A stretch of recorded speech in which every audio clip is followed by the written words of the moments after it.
So the experiment that we are looking at today is for my EY project, and it is just to demonstrate the effects of thermal bridges on the heat of a structure. That structure could be a house or a building or anything like that.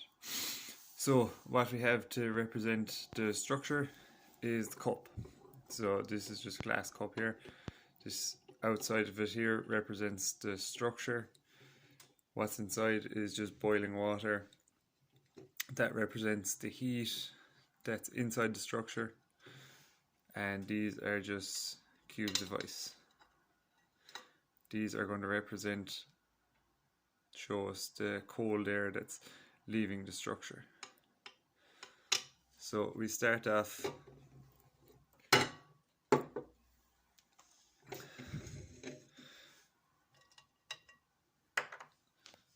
so both the temperatures of the water are the exact same, and now I'm just going to press this against the side, and as you can see there's already drops of water coming down the side. The heat is leaving the structure fairly quickly because there's no barrier stopping it from leaving, and it's in direct contact with the ice cube. So the ice cube is getting warmer quickly,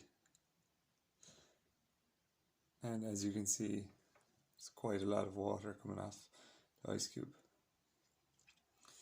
So I'm just going to leave that go for another 10 seconds there now.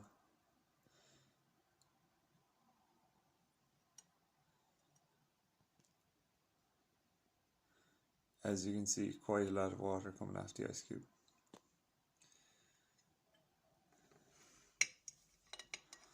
Now,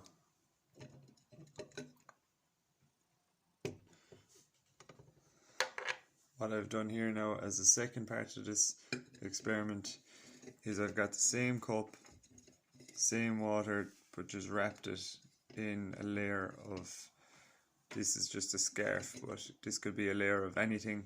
For the students, you could bring in examples, maybe like rubber or small bits of insulation, things like that, just to demonstrate which is a good conductor and which is a good insulator.